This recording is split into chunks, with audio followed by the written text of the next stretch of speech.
You're listening to Your Words Unleashed podcast with host Dr. Leslie Wong, helping women scholars master their writing habits and publish a book that matters.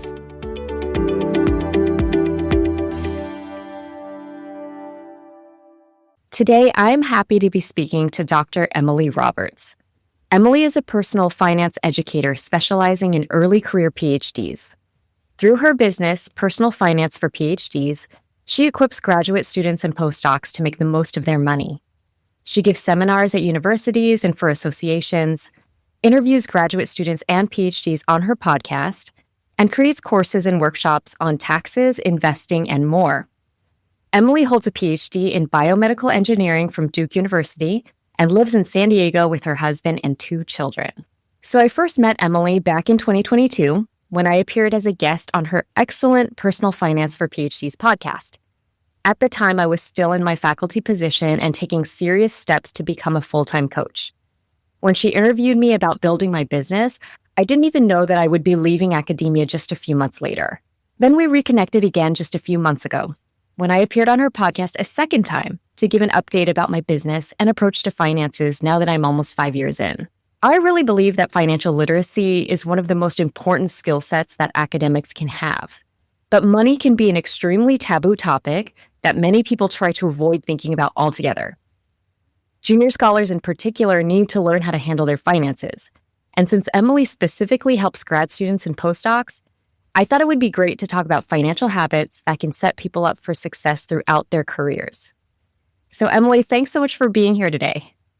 Well, thank you so much for inviting me. It's great to be a guest after having you on my podcast, and I'm really looking forward to this conversation. Me too. So can you describe your journey through academia and how you decided to become a full-time personal finance educator? Absolutely. So let's see. I graduated from college, and I did a 1-year postdoc fellowship at the NIH because I knew I was heading into graduate school with a slight field change. And basically, that was like the first time that I was living completely independently, financially independent from my parents, receiving a stipend that was not all that generous in the DC area, relatively high cost of living area. And I'm very responsible. I'm an oldest daughter. I have that personality. And so I kind of knew oh, wow, I have this sort of paycheck coming in. It's not very big. I have no idea what to do with this. My parents had never really intentionally taught me anything about money, budgeting, or anything like that. And so I sort of embarked on a journey of self-learning in this area, reading books and so forth. And so I started learning about money at that time, continued on with my PhD at Duke. And kind of about halfway through that, just this area was growing in interest for me. And I started blogging about personal finance. This is back during the Great Recession when blogging was the thing. And so I kind of realized through doing that whenever I wrote about financial topics that were specific to graduate students, those posts were getting Google search traffic that my other posts were not getting. And I was like, oh, wow, people are seeking out this information. And they're finding their way to my little tiny nothing blogs. There's clearly not great resources out there for them if they're finding their way to me. And continued on in that vein until I defended. And I knew that I wasn't going to continue in academia in terms of a faculty position. That was never my goal. I had explored some other career options. What can I do with this PhD? I was interested in some other areas. But simultaneously, this interest in personal finance was growing and growing. And so after I defended my PhD, I volunteered to give a seminar on personal finance for graduate students at my university. And I just had the best time, preparing it and delivering it and answering everybody's questions. And I was like, how do I make this my job? That would be amazing if I could do this as a career. And so after lots more experimentation and learning from other people, I figured out there is such a thing as a professional public speaker. And universities have budgets for professional development to bring outside people in. And so I kind of put those things together and started Personal Finance for PhDs. So for more than 10 years now, I've been giving these workshops and seminars and so forth for graduate students and postdocs, sponsored and facilitated by the universities.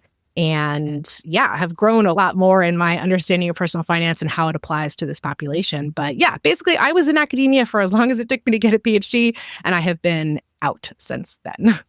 Okay, that's a really interesting path. And so I'm curious, at the time when you were a graduate student, what was it about finances that you found interesting? What I found interesting about talking and relating with other people about finances is how revealing how you use your money is about who you are and what you value. You can really actually get to know someone's priorities if you look at how they're using their money. I find that very, very interesting. And I also find that it's an area of great potential for self-empowerment, yet that potential is not often realized, especially in our community, right? And I'm sure we'll talk about that today. So like having control of your money to the degree that it's possible, putting your money where you want it to go, that can give you a lot of agency in your life. And what I found very interesting about, I'll just take as an example my own transition, as I was just talking about, kind of out of academia into this world of self-employment and so forth. So I'll back up. I'm putting these personal finance practices and stuff into place during the time that I was in graduate school. I also got married during the time I was in graduate school.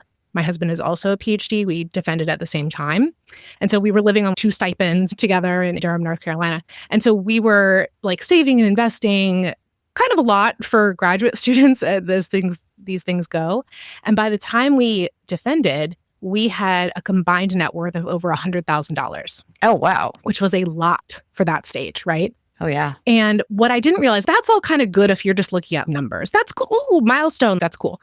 But what really mattered is that having that nest egg, those investments, the cash savings, the lack of debt that we had at that point, it enabled us to make that post-PhD career transition in, I think, a really fulfilling way.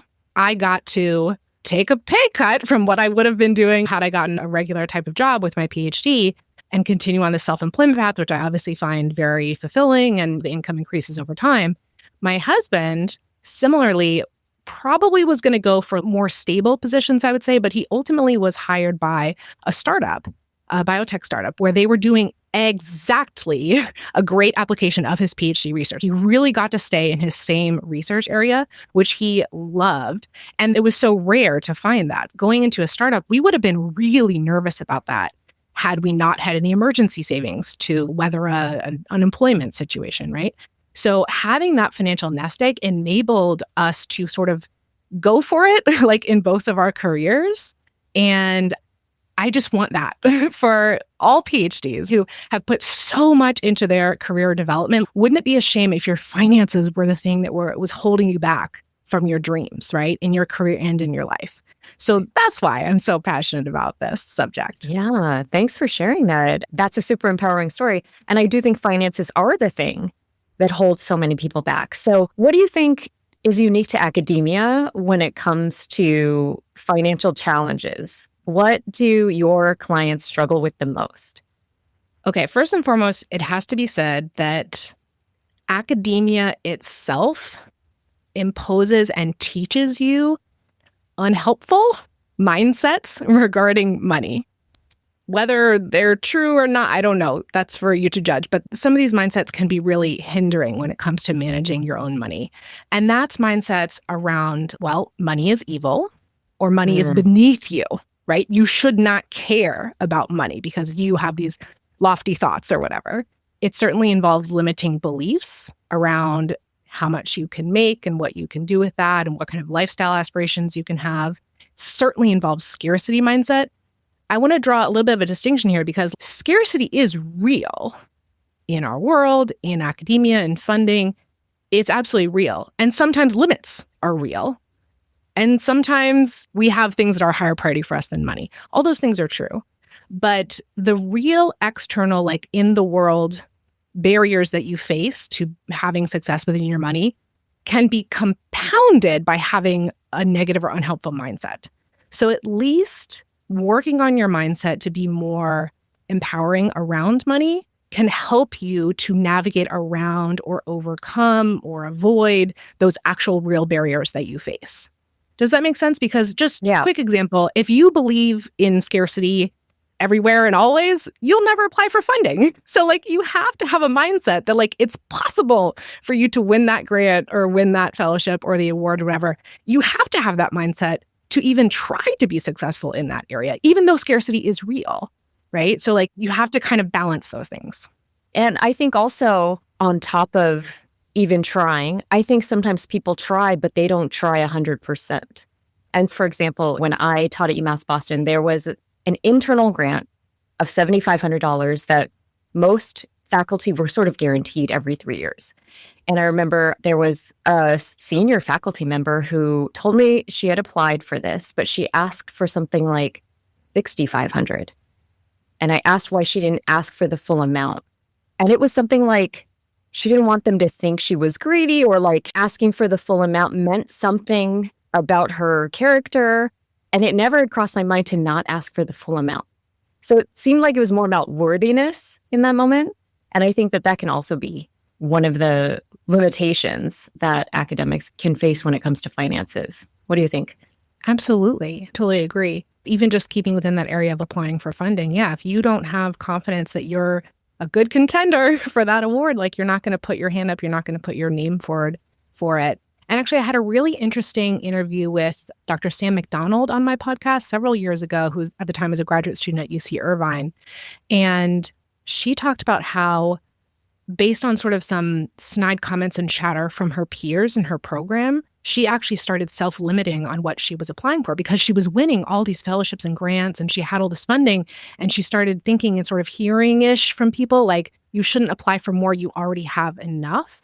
And she had to kind of, like, her advisor had to really guide her through that moment of convincing her that it was still worth applying for more, even though she was funded enough, but like the awards mean more than just the money. Like the money is great, but also the CV enhancing is great. And it was really important. And so her advisor had to kind of guide her to not listen to the voices around her that were discouraging her from applying for funding. And sort of the mindset of if you take too much, it's taking away from others, like a zero-sum game. Yeah. And it's interesting because like that's legitimate sometimes, but also not, because the pie can expand and does expand at times. So yeah, there's a tension there.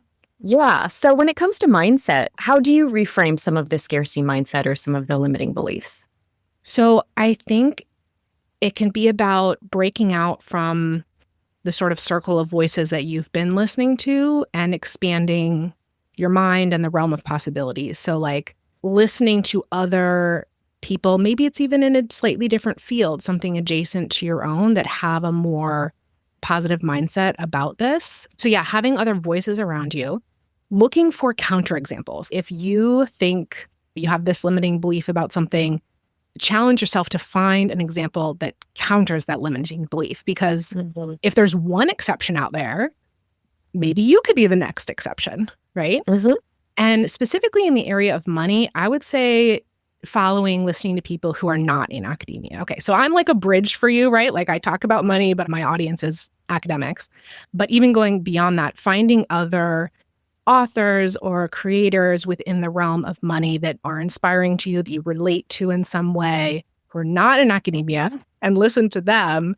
I think this was really transformational for me in my own journey because I, again, was reading books and consuming content, not specific to academia within money at all. And it totally taught me about things I didn't know anything about, like about entrepreneurship. Like I was not getting exposed to that in my graduate school journey and so forth. So it can really open your mind to other possibilities. So yeah, getting other sources, finding counterexamples.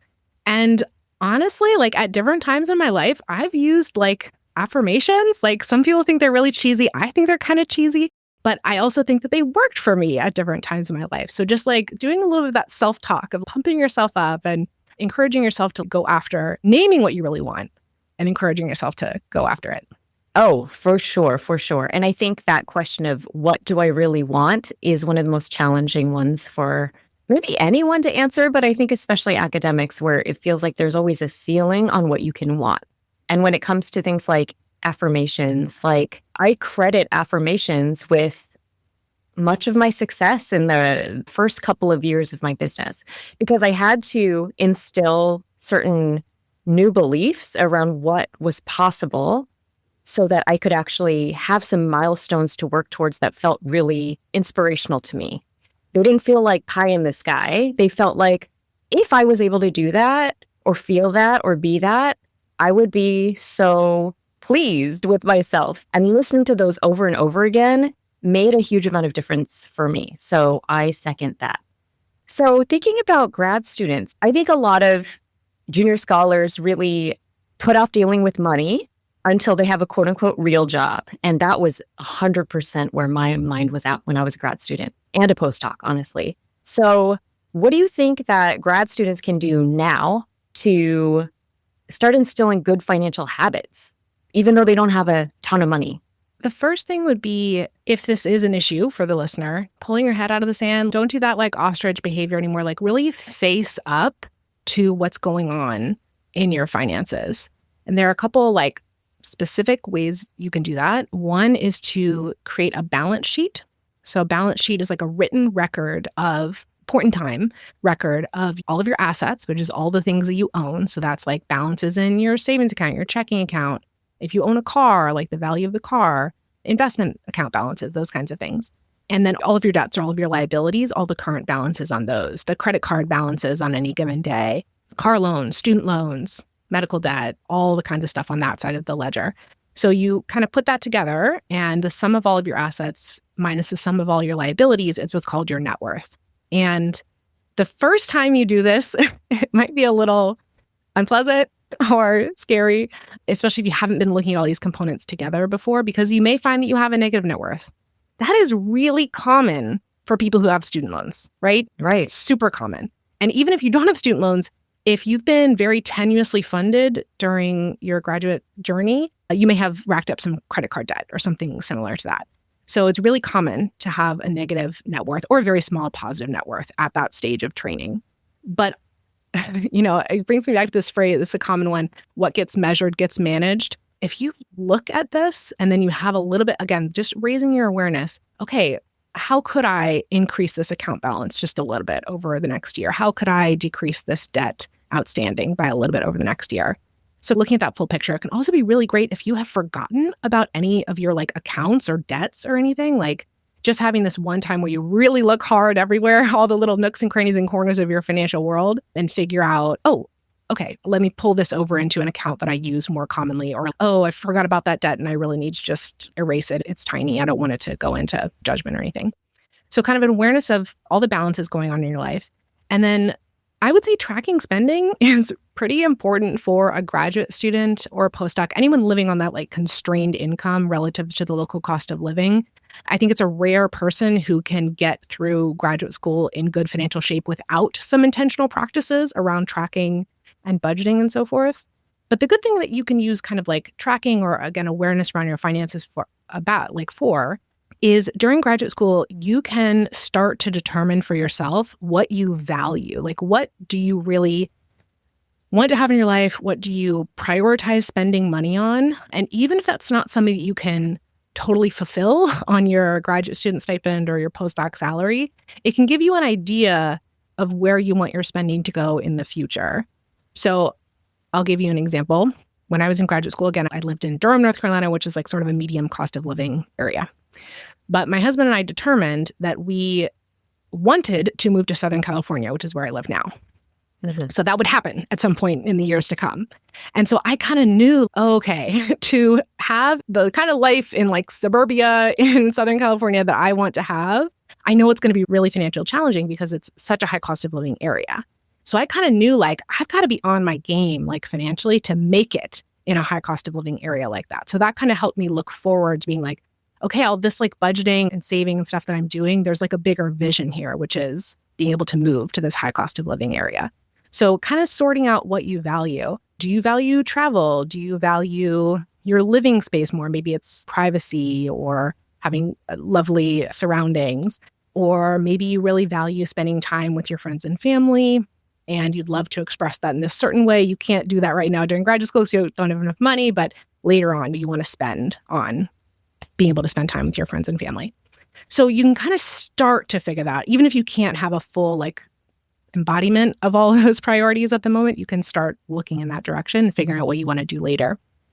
And then the other thing that you can do, no matter kind of what amount of money and level of expenses you have, is you can set up the structure of your finances to support what you ultimately want to have happen with them. So for example, if you do not have a savings account, I can almost guarantee you're never going to save any money because it's so difficult to build up a balance in a checking account. Again, very rarely will a person do that unintentionally, right? So like Mhm. if you want to eventually have savings, open a savings account. Even if you can only put $5 in it in the first month, that's okay. Like you have that structure there so that you know, hey, whenever I have the ability to save money, boom, there it goes. Easy transfer right over there. I already have it set up. Similar with getting started with investing. If that's possible for you early on, open that Roth IRA or similar type of tax advantage retirement account. Even if you can't put that much money into it or can't do it on a regular basis, having that structure there means that at the point when you are ready to invest, you've already made some decisions. You already have a brokerage firm that you're working with. Maybe you already have investments chosen, like a certain index fund or a target date fund or something like that. You've set yourself up to be able to really accelerate your growth in those areas later on when you're more able to, because you've sort of done that pre-work of setting up the structure. I love automations in your finances. Automate as much as possible. That can help a ton. And of course, I already mentioned budgeting. You can start budgeting even if you have, a very low income. Yeah, I think those are all great suggestions. And it's also, I think, so tough for folks who are not yet on the job market or they're thinking about the job market because so much feels open to forces greater than yourself. So whether you're going to end up in a low cost of living area or high cost of living area, where? So some folks are very willing to move wherever there's a job. Others are really grounded in one place. I think if you are committed to one area, it probably is a lot easier to set your finances up in such a way that you can sort of flow into the future. But dealing with that uncertainty is really hard. And so I think having some of those structures would be really useful. But how else can people kind of manage that uncertainty? So there's kind of an old trope, which is cash is king. And I do believe that when it comes to uncertainty around moving and career and job transitions and so forth, it is very helpful to have cash on hand. By cash, I mean like in your savings account, in your brokerage account, money market, that kind of thing, accessible to you when something changes. If you have a lapse in employment because you're changing jobs or you're moving or what have you, or you need a bunch of money to put down deposits and moving expenses. And oh yeah, maybe they'll reimburse you, but that's a couple months down the line and I need the money right now to facilitate this move. Right. So having a certain amount of cash available to you, like it would be an amazing goal for a graduate student or a postdoc coming up on one of those career transition points to have just a transition fund. And is it a few $1,000s, maybe if you have a family and stuff, maybe $10,000, like somewhere in that range would be enough to kind of get you through that hump probably. So cash is really helpful. And I would say in addition to cash, assets that will move with you. And by this, I kind of mean investments. Even if you're not ready to set down roots and buy a home and put a bunch of money into building up home equity or something, investments will go with you. You can start on that stuff, your tax advantage retirement accounts, or just your general taxable brokerage account kind of investing. That's going to help you very flexibly, no matter what you do in your career and later on. And you put in our outline something about starting a family. The earlier you get started with that investing, it can be okay to downshift when you have huge expenses like daycare in those early years of a child's life. If you're accustomed to investing 15 or 20% of your income, wow, that's incredible. But then when those daycare costs come in, it's got to drop down to 5. You're still okay because you did that stuff up front. So think about building up assets that will move with you no matter where you end up going. Cash, investments, that's really what I'm referring to. Oh, got it. Yeah, no, and all of this I think is going to be such a process for students who have not yet thought about finances whatsoever, right? So I imagine it can take a couple of years really to kind of get yourself on track. But once you've got those structures, it's much more easy to stay accountable to those. Also having like a vision of the kind of life you want to have, right? So that it's not all left up to chance, but that no matter where you go, you want to have a certain kind of life, like you were talking about, like priorities and values. You might end up compromising on the career side of things, right? Like if you want to have a tenure track faculty position, yeah, maybe you're going to move anywhere for that. But as you said, you can still have standards and still have ideals for what your life will look like, even if you don't know some of the elements, like you don't know what sector you're going to be working in, but you want a job that's similar, has these attributes, right? No matter if it's in academia, government, private sector. or you want to have certain people with you. No matter where you move, you'd all have these people with you. So having some more concrete elements to the vision, I think, is helpful, even if others have to stay flexible. I mean, I feel like if grad students were encouraged to really prioritize finances, not like money is the top priority, but money is an important thing to consider in all of your life decisions, that people may end up making a lot of different kinds of decisions when they graduate or just prior to graduation in terms of, oh, maybe I do want to stay here. Maybe I'm not willing to move just anywhere. Maybe I really like the life that I've set up here. I just feel like finances ties to so many different kinds of ways that we as people can feel empowered in our own choices, as you mentioned before. And so I'm actually wondering, I know that a lot of my clients are very interested in creating a side hustle business, creating their own business, potentially pivoting from academia to solopreneurship. Can you talk a little bit about, I don't know, maybe how you did it and also some of the financial lessons that you learned along the way? I was reflecting on this in advance of this conversation, and the biggest thing that you might lose tangibly if you leave academia for a different sector, especially for self-employment, are the benefits. So there's a lot of negative stuff about finances in academia, but the benefits are usually pretty good, like at the career level. Now, at the graduate student level, basically it's just, but later on, you probably have like an employer contribution to your retirement account or a match or something like that. You probably have pretty good health insurance. Like you probably have low cost investments available to you. Some things are rosy on the benefit side. And so you really have to be careful when you're transitioning out of that sector to look in detail into what benefits the new position will offer you. And if we're talking about self-employment, it's nothing nada unless you set it up for yourself, right? So one of the things to really watch out for, and probably all too many people get caught off guard with this, is that when you're self-employed, you have to pay both sides of FICA tax. So you have to pay the regular FICA tax you were paying as an employee, which is 7.65% of your income up to a cap. But your employer is also paying their half of it. And so once you no longer have an employer, or rather you are your own employer, you get to pay both sides of that. So there's like an increased or surprise tax burden there. I actually just want to warn like all graduate students that you are currently not paying FICA tax, probably. And so going into any other job afterwards, you are likely to start paying it. So watch out for that little extra tax that's coming. But I would say health insurance is the major thing. When you go to self-employment, you have to figure out what your health insurance situation is. And I benefited from, as I mentioned, my husband has a proper job. So like he carries the insurance for our family. So that's like incredible. And I was just looking at how much his employer values that at. It's like really high. Mm-hmm. To do it on your own can be really tough to go through your local ACA marketplace or that kind of thing. It's possible, but it's just something you have to be aware of. Those like hidden things that your employer is doing for you that another employer might not, or being your own employer, you have to set it up for yourself. Yeah. But any like other kinds of financial advice for folks that are just starting to dip their toe in maybe starting their own business? So they're in another position, but they're just starting to think about it. So my first suggestion for an action step is to set up a separate checking account for your business. And I know we talked about this on my podcast. People can go listen to Leslie's solution that is not the same as that. But I would say set up a separate checking account that's for all of your business income and expenses, and really create a separation between your personal finances and your business finances. That is very helpful at tax time because all of your business expenses running through one place is really helpful for record keeping. But I find it's also very helpful to be able to very intentionally think about paying myself. Do I want to pay myself? Do I not want to pay myself? If it gets mixed in with your personal stuff, you've already paid yourself, right? It's already available to you on the personal side. So especially when you're starting out and the income might be like inconsistent, maybe you have different seasons in the year when you can generate more income and others when you can't, for example, or like it's a low amount of income at first and it ramps up slowly over time.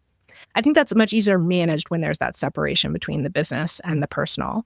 And at the point that I am in my business, I have very irregular income throughout the year. It's very seasonal. And so I like to pay myself a salary. I like regularity in my own personal financial life. So I want my business to pay me a regular salary. And that means that I've set that salary below the average of what I expect to make in the course of the year. And then I can think about paying myself a bonus once or twice a year, something like that. Mm-hmm. So I really like having that separation. And at first, when you're starting out with a business, it probably makes sense for you to, in a sense, reinvest a lot of your revenue into other kinds of expenses or help that will help you grow that business. And so it's also helpful in a sense to maybe not be paying yourself at first and just assume that all the money that's coming in is eventually going to go out to other expenses as you can grow the business to the point that you want it. However, if you are generating a profit in your business, like at the end of the year, there's going to be something on your Schedule C that shows that you had a profit in this business, you do have to be prepared to pay taxes on that. And so maybe it is a good idea to set aside a certain amount of money for taxes, whether you consider that in your business account or in your personal account, whichever way you want to do it, you should be preparing to pay taxes on that. And also think about, like, if you are taking money, you're paying yourself, you're taking your money into your personal life from this business. I love the idea of kind of having a set breakdown of where that money is going to go percentage-wise. So like a certain percentage is going to go towards taxes. Maybe you have a certain percentage that you like to save for retirement. Maybe it's 10%, 15, 20%, something like that. You could put that towards that purpose. Maybe there's a certain percentage that you want to spend on your everyday lifestyle or on regular expenses in your life. Like, oh, I brought in $5,000 that's available for me to spend wherever. I'm going to put that towards my vacation fund. That's really what I want to augment this year. So having some of those, again, kind of structure in your personal life to help you direct that money to really where you want it to go, when it's still considered, I would say, like extra money that you're not necessarily counting on for your basic living expenses, which is often the case for like a side hustle in addition to a main job. That's super helpful. Thank you for that. And I really like how you're talking about the nitty gritty of things like taxes, right? Things that are really, for lack of a better word, I think boring to some folks or scary. The exciting part is building the business. The exciting part is the ideas, the creativity, fixating on something new and your contribution to the world. But there is the business side of running a business that I think academics in most fields, probably other than economics and business, are probably taught. So I do think sort of getting the word out there about there's certain steps to take, there's certain things to keep in mind while still dreaming of a future where you're doing something really cool is really super important. So as we wrap this up, I'm just wondering, in terms of just practical things, what would you recommend for a listener who's anywhere in their academic career? What's an action they can take this week to improve their financial future? I'm going to repeat what I said earlier, which is set up that balance sheet. I think that is the number one action to, again, have better awareness around where all your money is and where it's going. And if you already have that in place, then it's tracking spending. I do actually have a little quick guide of 5 action steps you could take today to improve your finances. It's actually like a giveaway for joining my mailing list. So if you go to my website, which is pfforphds.com, that's personal finance for PhDs. So pfforphds.com/subscribe. That's what you'll get when you join my mailing list is 5 actions you could take. Probably, I actually give time estimates for like how long will this action realistically take you. I think they're all under 2 hours and some of them are like 10 minutes or like 30 minutes. So it's really, really easily actionable stuff that you could do like literally today if you wanted to. And the net worth, the balance sheet, that's one of them. Awesome. Thanks so much. Do you want to talk a little bit about the workshops that you do or the various kinds of offerings you have? Yes, thank you for asking. So I kind of said this earlier, but my clients are actually universities, administrators within universities. I actually don't really work with individuals. I'm not really a financial coach. I'm a financial educator, so I teach, right? So I do a lot of this like one-to-many communications.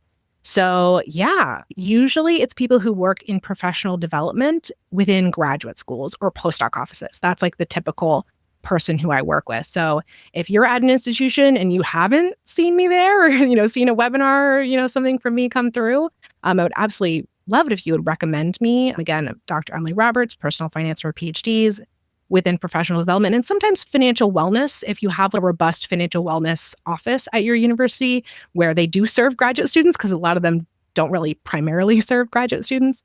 But if they serve graduate students and postdocs, then that's another good place to potentially recommend me. But yeah, most of my clients work in professional development within graduate schools and postdoc offices.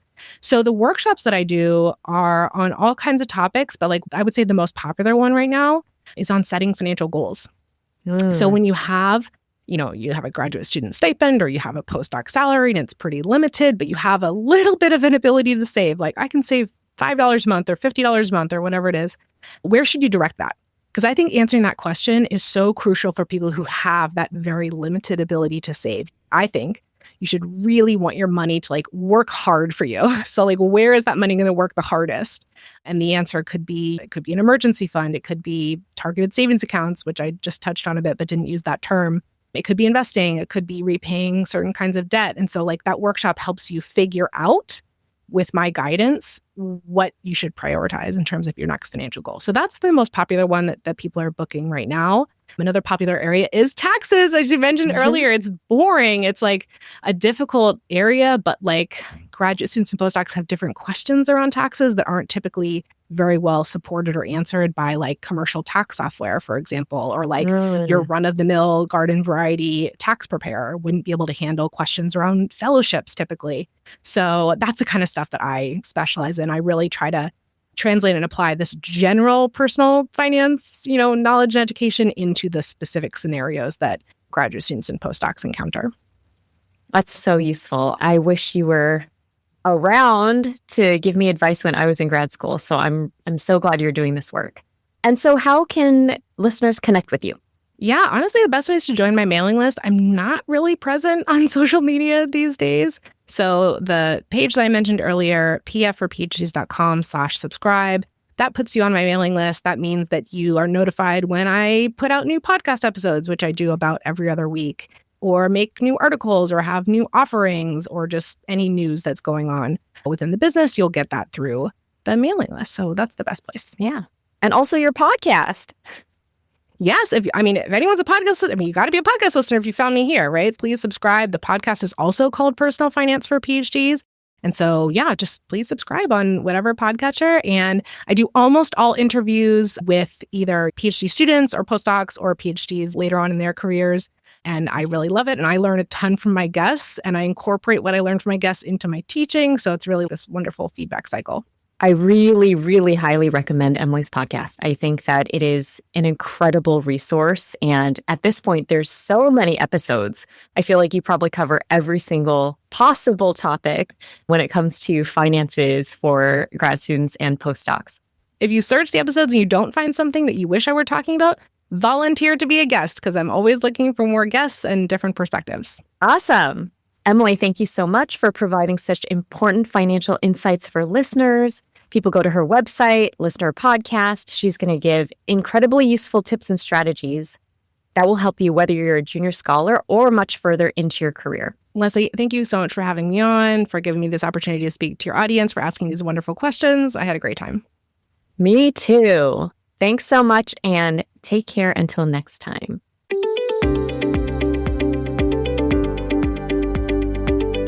Thanks for tuning in to Your Words Unleashed podcast.